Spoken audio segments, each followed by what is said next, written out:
Você trouxe a sua Bíblia? Abra ela no livro de 2 Reis, capítulo 5, versículo 17. Nós vamos entender algumas coisas nessa noite que vai somar muito na sua vida. 2 Reis, capítulo 5, versículo 17. Você crê, queridos, que Deus fala através das suas santas escrituras? Você crê que Ele ainda fala através da Bíblia? Então pegue ela nas suas mãos, vamos ler juntos. Amém? Olha o que a palavra do Senhor diz, 2 Reis, capítulo 5, versículo 17. Disse Naamã: se não queres, peço-te que ao teu servo seja dado levar uma carga de terra de 2 mulos, porque nunca mais oferecerá este teu servo holocausto, nem sacrifício a outros deuses, senão ao Senhor. Amém. Tome seu assento, por gentileza. Levante uma das suas mãos antes de nós começar. Diga: querido Jesus, eu abro o meu coração, a minha mente, o meu espírito, o meu livre-arbítrio está nas suas mãos. Fala comigo, me capacita, me ensina, é o que eu te peço. Amém. Glórias a Deus. Queridos, nós vamos para a segunda noite então da campanha de Águas Curam. E nessa noite eu quero trazer uma palavra para você que pode te ajudar em muito, muito mesmo. A Bíblia ela serve de inspiração e de capacitação, de ensino para todos nós que cremos em Deus, cremos em Jesus, cremos no Espírito Santo. O texto onde lemos, amados, ele está nos mostrando, aliás, a declaração de alguém. Você percebeu, queridos, que parece que alguém está declarando feliz algo que aconteceu. E esse alguém que está falando, queridos, é um homem que a Bíblia chama de Naamã. Você já conhece a história, quem sabe de trás para frente. Naamã era um homem leproso, era um homem que tinha uma lepra. Naamã era um homem que era muito conhecido e a Bíblia relata, porém leproso. Só que o versículo que nós lemos é o final dessa história. Ele começa de uma forma, termina de outra. Ele começa de um jeito, mas termina de outro.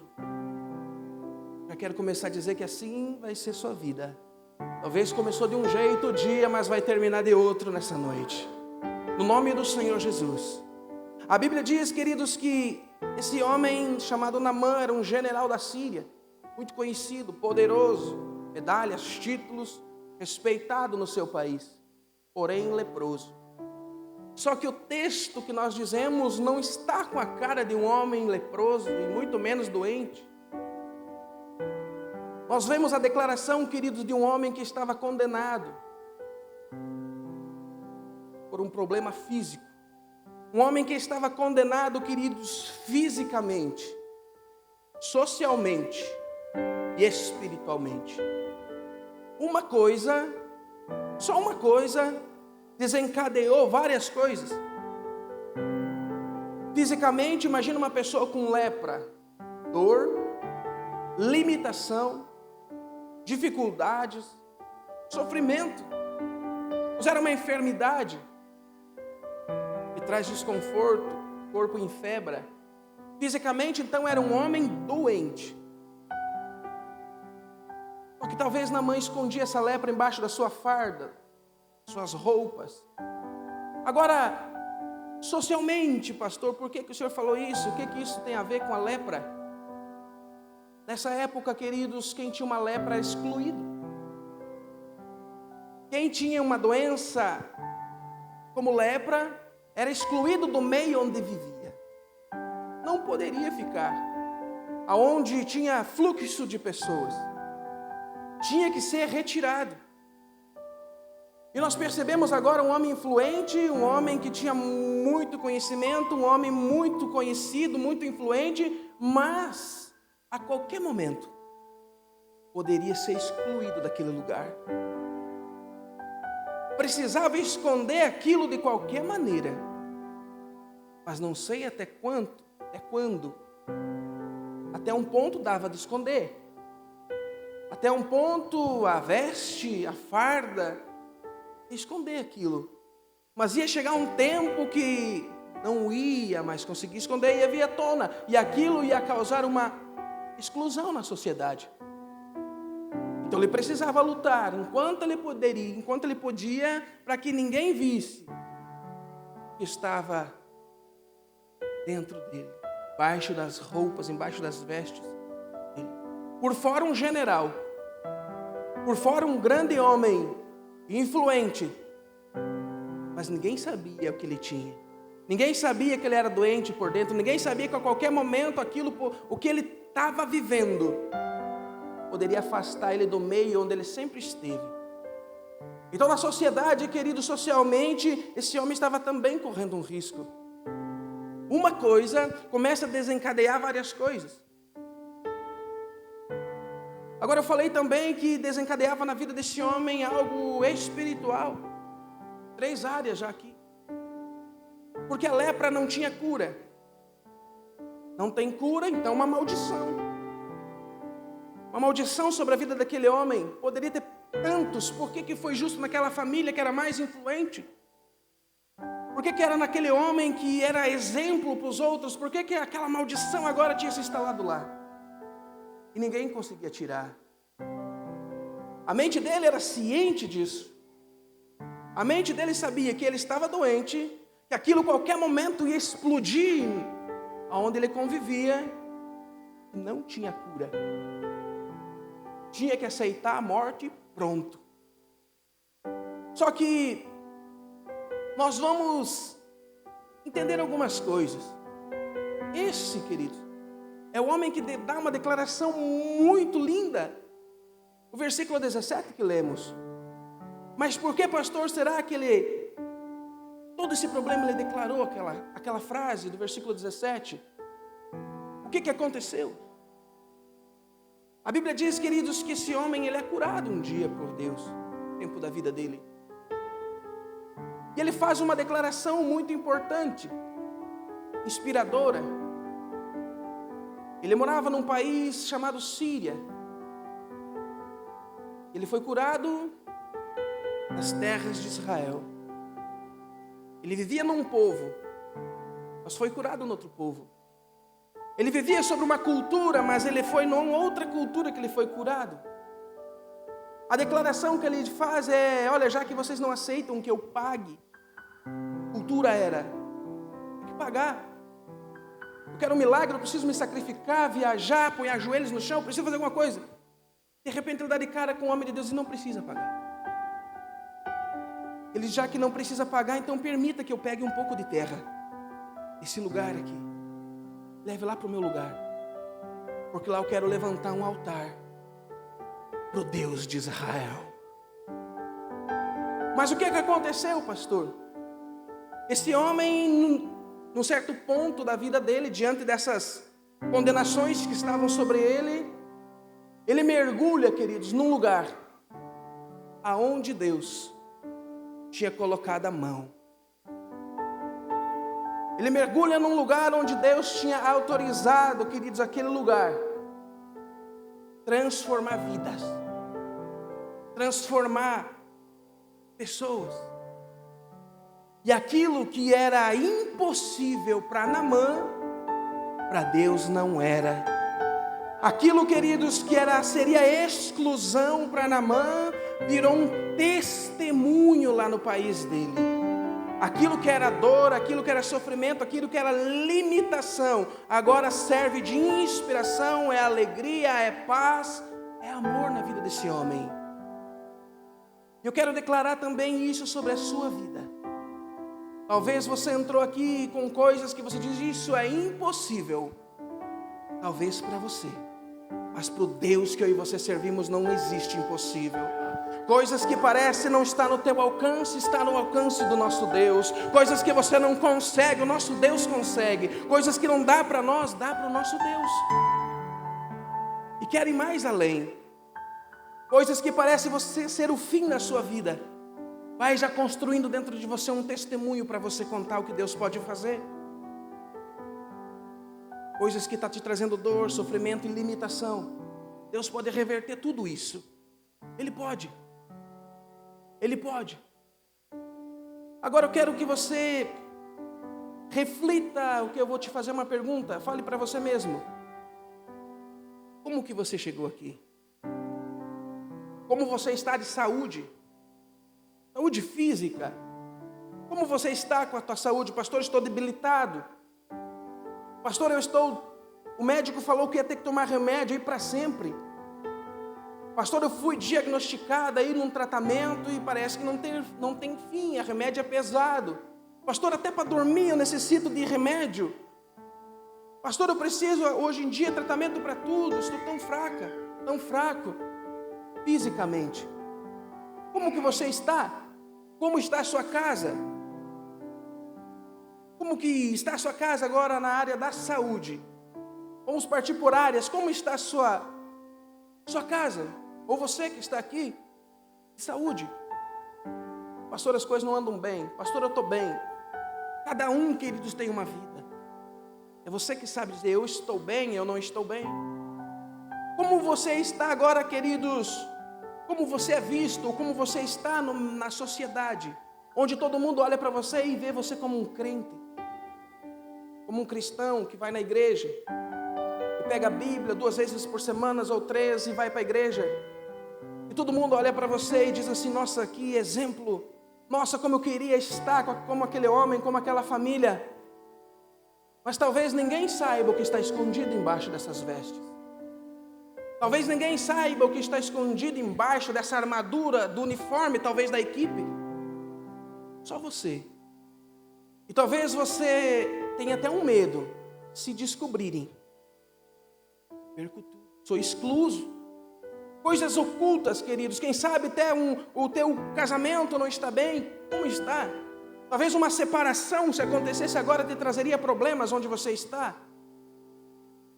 E você precisa então mascarar, esconder, talvez problemas com os filhos. Nós acompanhamos muito isso. Casamentos que vão se acabando porque dá problemas com os filhos e um começa a culpar o outro, Mas aparentemente está tudo bem. Mas só Deus sabe quando aquela mãe dorme, com medo que os outros vão pensar que o filho partiu o mundo do crime, ou o pai, e um começa a culpar o outro, ou um vício, talvez um vício escondido. Como que você está diante da sociedade que olha para eu e você como um exemplo, que olham para mim e para você dizer é um bom testemunho? Talvez você diga assim, se soubesse mesmo quem eu sou, se soubesse mesmo quem está escondido embaixo dessa casca, como você chegou até esse lugar. Espiritualmente, vamos partir para 3 áreas. Espiritualmente, como você se encontra? Pastor, eu estou firme. Pastor, eu tomei uma decisão, agora eu estou firme, ninguém me tira. Não há trevas, não há demônios, não há potestade, não há nada que me tira. Glória a Deus. Pastor, já eu estou fraco. Pastor, eu vim para essa igreja de arrasto. Pastor, eu não vejo a hora que acabe o culto. Pastor, eu não vejo a hora que passe o tempo. Eu até queria, mas eu não consigo. Pastor, se estabeleceu dentro da minha casa algo que me tirou a minha paz. Não consigo mais orar. Não consigo mais ler a Bíblia. Não consigo mais ter tempo com Deus. Parece uma maldição. Como você está nessas 3 áreas? Física, na vida social e espiritual. Pastor, eu estou passando aí por umas lutas. Estou vivendo aí uns problemas aí nessas áreas. Eu quero te dizer algo, queridos. Deus já tem uma solução para isso na sua vida. Deus, Ele já sabe o que fazer. Deus, Ele já tem o jeito certo para mudar isso. Deus, Ele já sabe o que fazer. E nós estamos numa campanha. Aquele rio que curou Naamã, queridos, não foi a água, mas a mão de Deus que permitiu a água. Tinha um lugar para aquele homem ser mudado. Da mesma maneira que Deus preparou um lugar para que a vida de Naamã fosse mudada, Ele preparou um lugar também para que a sua fosse mudada. E esse texto, então, ele nos traz algumas lições. Eu quero estar passando para você que isso vai nos ajudar muito. A primeira lição, queridos, desse texto para a nossa vida, não vamos falar hoje, queridos, sobre orgulho. Geralmente fala sobre muito orgulho de Naamã. Mas eu quero que você olhe de outra forma. Deus, primeira lição, Deus que conhece o amanhã. Como assim, pastor? Deus, Ele conhece o nosso amanhã. Pastor, eu já sabia disso. Mas muitas vezes nós esquecemos disso. Você sabia, meu querido, que Deus, Ele te ajuda hoje, porque Ele conhece o teu amanhã? Você sabia que Deus, Ele te abençoa hoje, porque Ele conhece o teu amanhã? O contrário também é verdadeiro. Deus talvez não te ajude hoje, porque Ele conhece o seu amanhã. Mas o que tem a ver isso com a história de Naamã? Põe o versículo 1. Se os irmãos quiserem acompanhar na Bíblia ou está acompanhando aqui na tela. Lembre, queridos, Deus que conhece o amanhã. Olha o que a Bíblia diz no versículo 1. Naamã, comandante do exército do rei da Síria, era grande homem diante do seu senhor e de muito conceito. Olha as qualidades desse homem. Porque por ele o Senhor dera a vitória à Síria. Era ele herói de guerra, porém leproso. Pastor, como que Deus conhece o amanhã? Olha o que a Bíblia está dizendo aqui, queridos. A Síria era inimiga de Israel. Era povo diferente, era terra diferente, era outros costumes, era outras práticas. E nós estamos acostumados a ver histórias onde Deus abençoava os hebreus.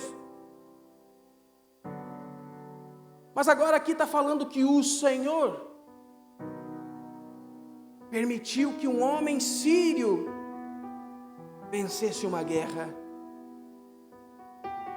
Nós estamos observando Deus permitindo um homem que tinha outras culturas, que cresceu numa família totalmente ao contrária com o que Deus ensinava. Uma outra ideologia, um outro pensamento, viveu de outra forma. Vivia de outra forma, não pensava da mesma forma que o povo de Deus. Eram até inimigos. Mas Deus abençoou. Por que isso, pastor? Deus conhece-o lá na frente. Você lembra o versículo 17? Ele fala: me permitam que eu pegue um pouco de terra, porque eu quero construir um altar do Deus de Israel no meu lugar. Quero começar a falar de Deus, onde Deus não tem acesso, eu vou levar Ele para aquele lugar. Na minha família, onde ninguém quer saber de Deus, eu vou falar que eu fui tocado, eu vou falar que eu fui mudado. No meio onde eu sou muito visto, ali vão saber que em Israel existe um Deus que é diferente desses que nós cultuamos. Pastor, o que o senhor quer fazer? Quer falar com isso? Deus já te abençoou, querido, muitos antes de você conhecer Deus. Deus já cuidava de você quando você nem estava nesse lugar. Deus te abençoava quando você ainda estava no mundo. Por quê, pastor? Porque Ele sabia que um dia você estaria aqui. Porque Ele sabia que um dia você levantaria a mão e adoraria a Ele. Porque Ele sabia que um dia você pregaria o nome dEle para a tua família, que talvez nunca iam ouvir falar. Ele sabia. Ele sabia do teu futuro, te abençoou. Talvez você cresceu em outra direção, outra visão, querido. Mas você está sentado num banco da igreja, lá atrás. O propósito de Deus na nossa vida, queridos, começa muito antes de nós conhecer Ele. Por isso, tome muito cuidado com os teus pensamentos do futuro. Tome muito cuidado com o que você tem planejado para a semana que vem. Tome muito cuidado com os seus planos para a semana que vem. Tome muitos cuidados quando iniciar o ano de 2025. Quais são os seus planos? Deus te abençoa hoje. Ele conhece o teu amanhã. Nós precisamos entender isso, meus irmãos. Propósito de Deus. Existe um propósito. Você imagina que Naamã nem conhecia Deus, mas Deus permitiu que ele já vencesse. Porque Deus sabia lá na frente. Quantas coisas que você, do teu jeito, falava com Deus antes de estar dentro dessa igreja. Você disse, isso só pode ser Deus. Ele sabia que você ia vir aqui um dia. Ele sabia que você estaria usando uma farda do céu. Ele sabia que você estaria servindo dentro da igreja um dia. Por isso que ele te visitava. Imagina Naamã na guerra, os livramentos. Por isso que Deus já te deu livramentos, querido. Porque ele sabia que um dia você estaria aqui. Sabia. Levante a sua mão para cima. E diga, querido Deus, cumpra na minha vida o teu propósito. No nome de Jesus. Deus que não é homem pra mentir, tudo pode passar, tudo pode mudar. Feche teus olhos. Analise o que Deus fez para você antes de você estar na igreja. Você nunca imaginou estar aqui? Deus de aliança. Ele já cuidava de você. Ele já cuidava de você lá no parto. Quantos aqui que eram para nascer morto? E lá já estava a mão de Deus na sua vida.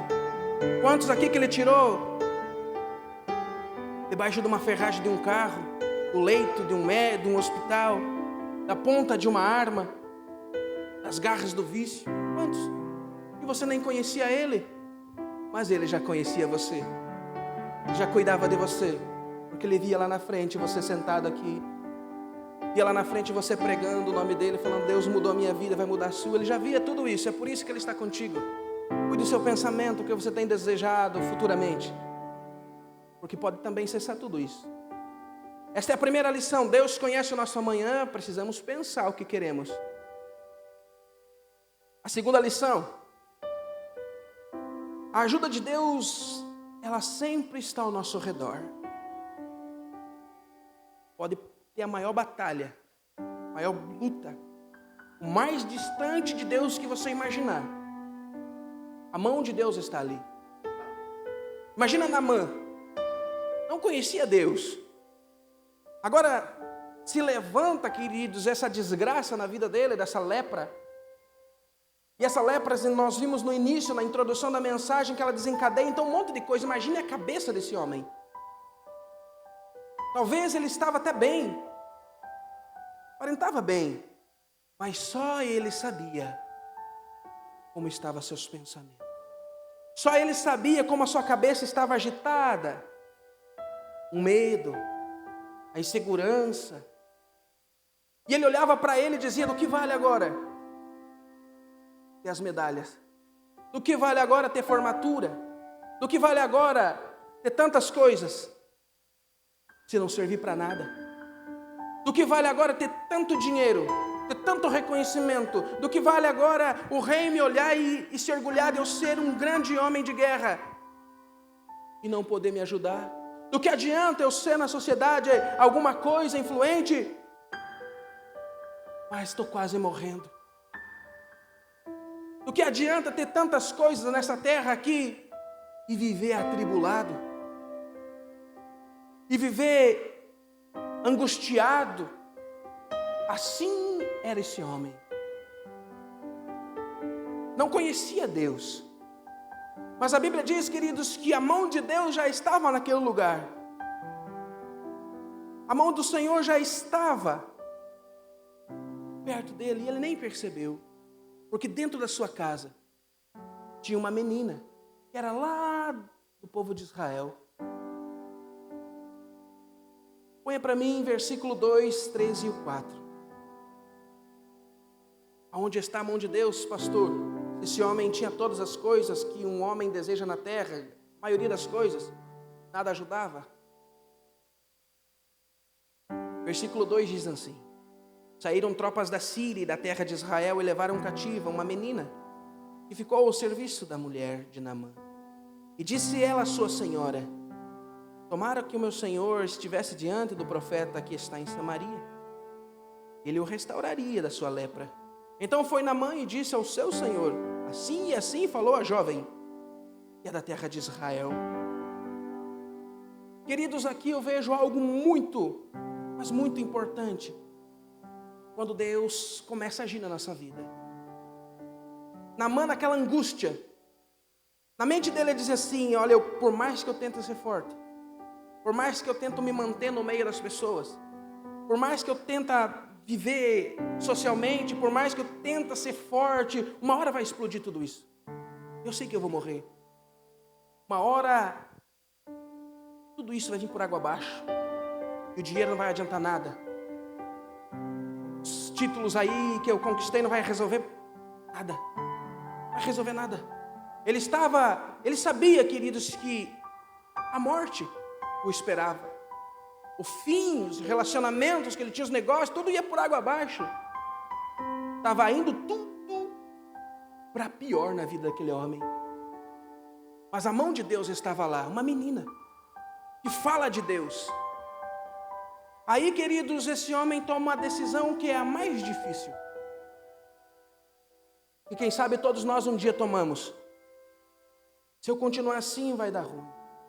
Se eu continuar assim, talvez eu perca a minha família. Se eu continuar desse jeito aqui, vai acabar uma hora dessa, acabam descobrindo isso que eu estou escondendo e vai dar ruim. Se eu continuar assim, a morte na certa.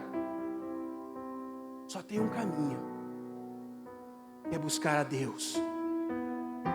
Só tem um caminho agora para mim, uma opção. Ou eu continuo, duas opções: ou eu continuo do jeito que estou vivendo, continuo do jeito que eu estou vivendo aqui, mas eu sei que a qualquer momento tudo desmorona e a morte me espera. Ou eu busco esse Deus que estão falando aí para mim, que estão me falando que é para mim buscar. Agora, queridos, a Bíblia diz que esse homem então ele vai buscar. E antes de nós acompanhar o texto, o andamento do texto, eu quero dizer algo para você agora. Existem coisas na nossa vida, meus irmãos, que o dinheiro não vai ajudar, que as tuas faculdades não vai ajudar, que os teus conhecimentos não vai ajudar, que a tua influência não vai ajudar. Existem coisas na nossa vida que o tratamento médico não vai ajudar. Existem coisas da nossa vida, queridos, que pessoa da terra nenhuma consegue nos ajudar. É só o sangue de Jesus. É só a mão de Deus na nossa vida, querido. É só o sangue de Jesus sobre a nossa casa. É só o sangue de Jesus sobre os nossos filhos. É só o sangue de Jesus sobre nosso casamento. É só. Existem certos momentos da nossa vida que ninguém, queridos, mas ninguém consegue a não ser o céu nos ajudar. Ele sempre está lá para nos ajudar. Está aqui para te ajudar.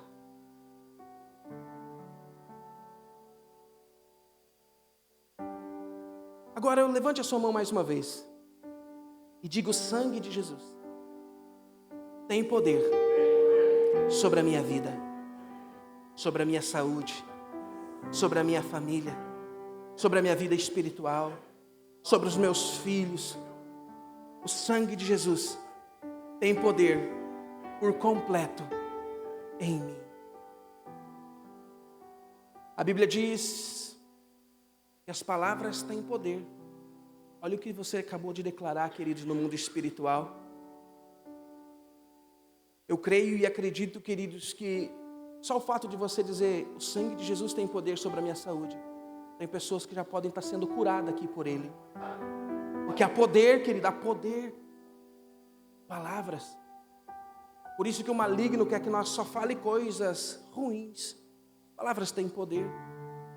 O maligno faz com que eu e você fale o dia inteiro coisas ruins, fale o dia inteiro maldição. Aí de noite nós vamos falar bênção, querer bênção, profetizar bênção, abençoar filhos, abençoar pessoas. E Jesus nos ensina: de um poço é impossível sair duas águas, ou é doce ou é salgada. Mude o vocabulário, mude o pensamento. Aí Deus trabalha, nos ajuda. Vamos para a última lição, queridos. A última lição que nós aprendemos com Naamã com esse texto, aliás, com as Santas Escrituras, é que nós precisamos quebrar resistências que nós mesmos criamos e jogamos a culpa no diabo, jogamos a culpa nas trevas e a nós mesmos. Como assim, pastor? Ponha versículo 11 para mim, por gentileza. Aliás, versículo 10. Então Eliseu lhe mandou, agora adiantamos o texto. Naamã saiu da Síria, agora já está lá na terra de Israel conversando com o profeta, o qual a menina falou. Versículo 10 diz assim: então Eliseu lhe mandou um mensageiro, dizendo: levanta-te 7 vezes no Jordão e a tua carne será restaurada e ficarás limpo. Olha o versículo 11, queridos, olha a resistência. Naamã, porém, muito se indignou e se foi dizendo: pensava que ele sairia a ter comigo, por-se-ia de pé e invocaria o nome do Senhor, seu Deus, e moveria a mão sobre o lugar da lepra e restauraria o leproso. Não são porventura Abana e Fafar, rios de Damasco, melhores que todas as águas de Israel? Não poderia eu lavar-me neles e ficar limpo? E voltou-se e foi com indignação. Vejamos aqui, queridos, já vamos para o versículo 13. Agora Naamã, amados, diante, queridos, ele já tinha feito pior, ele já tinha tomado a decisão mais ruim, que foi sair de um ambiente que ele foi criado, costumes diferentes, ideologias diferentes, ensinamentos diferentes, deuses diferentes. Ele já tinha feito o mais difícil. Ele já tinha saído daquele ambiente e agora ele estava diante, queridos, da vida transformada. Mas ele cria uma resistência. Diante do rio ele diz: eu não vou. Diante, queridos, da transformação da vida dele, ele criou uma resistência e a palavra diz que ele virou as costas. Estava indo embora. Ele foi até o Senhor. Ele foi até o lugar onde ali a vida dele poderia ser transformada, mas ali ele criou uma resistência lá, naquele lugar. Virou as costas. E a Bíblia não diz que foi o maligno. Foi ele mesmo. Por quê? Seus pensamentos. Como assim, pastor? Naamã dizia: eu pensava que ia ser de uma forma, mas não está sendo do jeito que eu quero. Eu pensava que o profeta, ele ia vir falar comigo, porque eu sou um grande cara. Eu sou muito conhecido, eu sou respeitado. E quem esse cara pensa que é, que nem se levantou, mandou o servo dele vir falar comigo? Eu pensava que ele ia vir pôr a mão na minha cabeça, eu pensava que ele ia vir colocar a mão sobre minhas feridas e eu ia ficar curado, mas ele nem aqui veio. Virou as costas e foi. E estava perdendo a bênção, aliás. E assim somos nós, muitas das vezes. Nós até saímos de casa com um pensamento: não, hoje Deus vai mudar. E nós criamos um pensamento dizendo: Deus vai falar comigo dessa forma. Deus vai falar comigo desse jeito, Deus quer fazer desse jeito, daquele jeito. E nós começamos, nós queremos ensinar a Deus. Nós queremos mostrar como que Deus tem que fazer. Nós queremos querer dar aula para Deus. Você lembra quando Jó quis questionar Deus? E Deus, Jó, fica pianinho, porque porventura foi você que fez os firmamentos, colocou as estrelas no céu e fixou elas. Jó, foi você que dá ordem, porventura é você que dá ordem. As águas, elas têm que ter limite. Não é, Jó? Então o que você tem que questionar? Pastor, o que o senhor quer dizer? Querido, quando você chegar num ambiente como esse, apenas se jogue. Não precisa nós querer ensinar a Deus, não é só colocando a mão na cabeça. Não é só dessa forma que Deus trabalha. Não. O ambiente Deus já preparou, queridos. Se Deus quiser, quando você coloca o pé naquela porta, Deus já cura você. Se você quiser, queridos, se Deus quiser, aliás, quando você tomar a decisão de vir para a igreja, os anjos do Senhor já repreendem os demônios, já te libertam lá. É Ele. E nós fiquemos ensinando Deus. E nós criamos uma barreira tão grande e nós frustramos, porque não aconteceu do jeito que eu queria. Você lembra quando nós começamos na igreja que tantas coisas aconteciam e a passar do tempo foi parando? Não é que Deus nos abandonou, Ele está aqui. Esse é o ambiente, queridos, de transformação. Mas só que nós começamos a criar resistências para Deus agir. A Bíblia chama isso de religião, porque é só dessa forma, porque é só desse jeito, porque é só desse tipo. E não é, Ele faz do jeito que Ele quiser. Pastor, o que eu tenho que fazer então? Apenas, queridos, se joga. Se você veio para um ambiente como esse precisando de algo, diz: Senhor, eu estou lá, se lá que o Senhor cura, se me falaram que é lá na igreja, que é lá no altar, que é lá nos bancos de orar, que eu dobro meu joelho e eu sou curado, então cura, Jesus, Senhor, é do seu jeito e não do meu jeito. Mas Naamã criou essa resistência e estava indo embora. E talvez você, querido, há tanto tempo na igreja, está iniciando agora, tenha muita resistência. Mas de uma coisa eu sei: todas elas cairão por terra nessa noite. E o Senhor vai tocar lá na tua saúde, vai tocar lá no teu espiritual, vai tocar lá na tua vida, lá na tua casa, nos teus filhos. Essa resistência vai cair por terra. Você precisa ser quebrantado, tirar essa casca dura que não deixa o Espírito Santo trabalhar. Olha o que acontece. Versículo 13, o 12 diz que Naamã criou uma resistência na beira do milagre. Num passo que ele mergulhar, ele seria curado. Ele disse que não. E na mente dele não tinha que alguém encostar nele. O profeta era um homem de Deus, falou: não precisa eu encostar, quem cura é Deus. No ambiente onde Deus está, tem cura, tem milagre, tem transformação. O profeta sabia, ele não. Agora o versículo 13 vai dizer assim: então se chegaram a ele os seus oficiais, os soldados que estavam junto com ele. E lhe disseram: meu pai, se te houvesse dito o profeta alguma coisa difícil, acaso não farias? Quanto mais já que apenas te disse: lava-te e ficarás limpo. Olha aqui, queridos, Naamã tendo uma lição agora. Os oficiais dizem assim: Naamã, nós saímos lá da Síria. O mais difícil você já fez. O mais difícil foi você se desprender daqueles costumes. O mais difícil foi você largar aqueles deuses. O mais difícil foi você sair daquela cultura. O mais difícil foi você sair de um ambiente e estar em outro. Você já fez. O que custa você se entregar?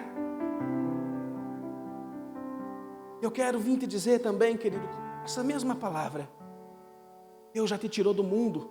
Deus já te tirou de tantos costumes, de tantas idolatrias. O que custa agora tu, nesse ambiente, entregar a vida para Ele? Você já está no lugar de transformação. O que custa você dizer: eis-me aqui, Senhor, eu quero entregar minha vida para o Senhor, eis-me aqui, eu quero entregar minha família, eu estou aqui. O mais difícil, a decisão mais difícil você já tomou, você já fez há tempos.